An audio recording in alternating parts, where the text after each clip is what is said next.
Most people fail because their brain is programmed to stay broke. Change the program and wealth becomes inevitable. You've been conditioned since childhood to think small, to believe money is hard, to believe rich people are greedy. That conditioning is the virus. If you don't delete it, you will keep sabotaging yourself. Rich starts in the mind, not the bank account. The bank balance is a lagging indicator. Your thoughts and decisions are the leading indicators.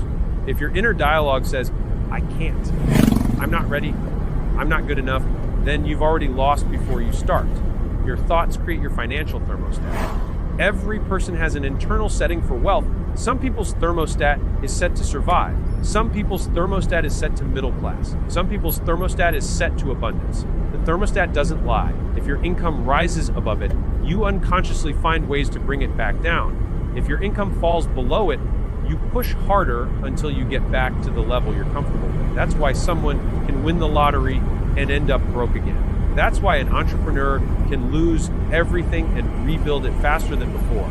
It's not about money in the account. It's about the setting in the mind. Your thermostat is the governor on your potential. It's the invisible ceiling that keeps you from scaling. Until you adjust the setting, no amount of hustle will create lasting wealth. This thermostat is programmed through repetition. From the time you were a kid, you heard money conversations around you. You heard your parents fight about bills. You heard relatives say rich people cheat. You heard teachers say play it safe, don't take risks. All those inputs formed your setting. That setting became your reality. You don't even question it. You call it common sense. But it's not common sense, it's conditioning, and conditioning is just code. Code can be rewritten. Most people never check the code. They just live on default. They run the same patterns their parents ran. If their family believed money is scarce, they act like money is scarce. If their family believed life is about security, they chase security. The thermostat never moves. They repeat the cycle. They pass the same programming down to their kids. This is why wealth doesn't spread evenly. It's not just access or luck. It's mental inheritance. If you don't rewire the thermostat, you repeat the poverty script. When you want to adjust the thermostat, you start by observing it. Watch your language. Watch your reactions. Do you panic when a big bill comes? Do you dismiss opportunities because they feel too big for you? Do you feel guilty when you make more than people around you? All of that is the thermostat in action. It's not logic. It's programming. The thermostat is always trying to pull you back to your setting. It whispers excuses. It creates doubt. It makes you procrastinate. And if you don't recognize it, you think it's reality when it's just code running in the background. The reason the thermostat matters so much is because money flows to belief. If you believe you can handle $10,000 a month, you'll create structures to earn and keep it.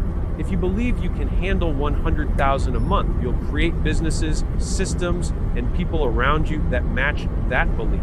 If you only believe you're worth $3,000 a month, you'll never hold on to more than that. The thermostat sets the standard, and your behavior follows the standard. You don't rise to your goals, you fall to your standards. Shifting the thermostat is not about hype. It's not about chanting affirmations in the mirror. It's about exposing yourself to new evidence.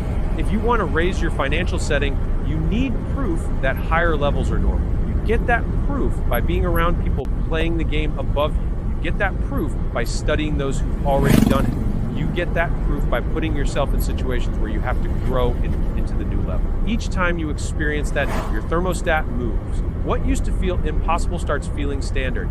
That's how you normalize wealth. Another way to reprogram the thermostat is through language. The words you use are instructions to your brain. When you say, I can't afford it, your brain shuts down. When you ask, how can I afford it? Your brain opens up. One keeps you stuck, one creates solutions. When you say, that's too risky, your thermostat protects you from growth. When you say, what do I need to learn to handle that risk? Your thermostat expands. Your language is the switchboard for your setting. Most people don't realize they're programming themselves with every word they speak. The thermostat also shows up in your decisions about time. Broke programming says your time is cheap. Rich programming says your time is priceless. If your thermostat is set low, you'll spend hours saving a few dollars.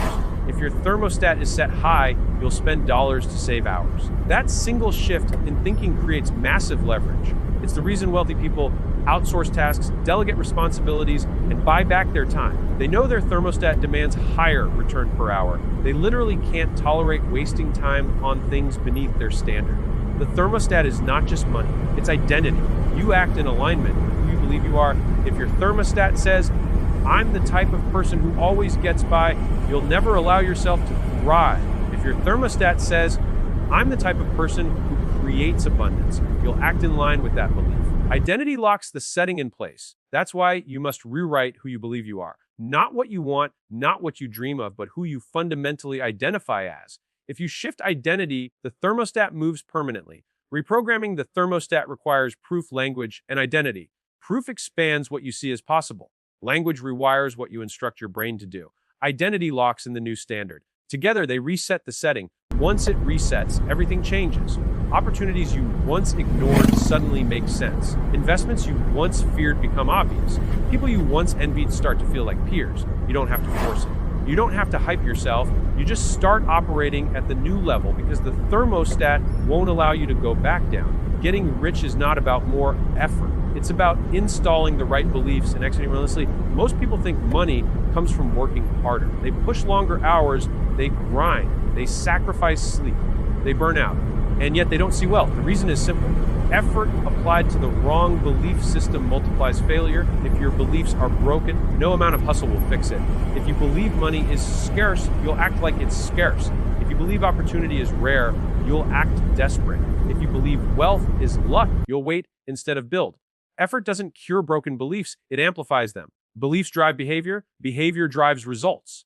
If the belief is off, the result is cap. Installing the right beliefs is about putting in mental software that produces wealth as a byproduct. A belief is not a wish. A belief is a rule you operate by. It's the filter through which you see reality. Someone with the belief that customers are everywhere acts differently than someone who thinks customers are scarce. The first person markets more, creates more offers, talks to more people. The second person hoards, waits, and hesitates. Same market, same product, same day. Different belief, different wealth outcome. Most people never question their beliefs. They inherited them from family, culture, school, media. They hold beliefs like money changes people, or you have to be lucky to succeed, or it takes money to make money. These beliefs become invisible walls. You can't run through them until you uninstall them. The wealthy person holds a different set of rules. They believe money is abundant. They believe value creates income. They believe skills compound. They believe control over time creates leverage. Their execution matches those beliefs and wealth follows. Installing the right beliefs happens in 3 ways. First is exposure. When you see people live by different rules and win, your brain questions the old program. If you see someone with less education and fewer resources out earn you, you realize belief is the difference. Second is evidence. When you test a new belief and see results, the old belief weakens. If you believe customers are scarce, but then prove to yourself you can get 5 in a day, the scarcity code starts to fade. Third is repetition. A new belief needs to be reinforced daily until it becomes the default. Just like installing software, the install takes time, but once it's in, the system runs automatically. Execution matters because beliefs without action are empty. You can't just think like the rich, you have to act in alignment with those thoughts. Wealth beliefs create clarity on what to do, then execution cements the new pattern. If you believe your time is valuable, you stop doing tasks beneath your pay grade. If you believe money comes from value, you spend time creating value instead of chasing hacks. If you believe income is unlimited, you make more offers instead of capping yourself. Execution proves the belief.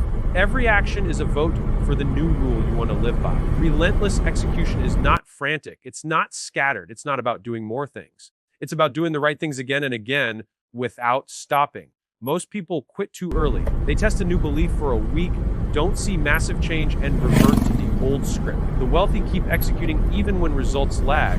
They trust the belief and they let compounding do the heavy lifting. The business doesn't grow because of one great day of effort. It grows because of consistent execution over months and years. Another part of execution is feedback. The rich don't just act, they analyze, they test offers, they test pricing. They test audiences, they look at what worked and what didn't. They use feedback to reinforce beliefs that work and discard beliefs that don't. Poor thinkers avoid feedback because it challenges their comfort.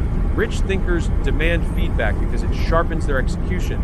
Feedback loops are how beliefs evolve into even stronger loops. Without feedback, execution is wasted energy. The key to relentless execution is removing the option to stop. When you act only when you feel like it, you execute inconsistently. When you decide execution is non-negotiable, your body follows your belief.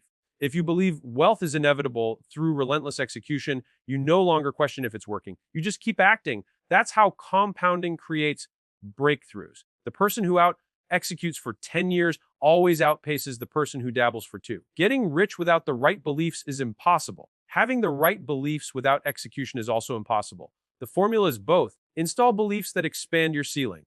Execute relentlessly to match those beliefs. Every day you reinforce them, the gap between you and everyone else widens. They're still hustling on broken code. You're executing on wealth code. Eventually, the difference is so massive it looks like luck from the outside. But you know it wasn't luck. It was belief plus execution repeated until wealth was inevitable.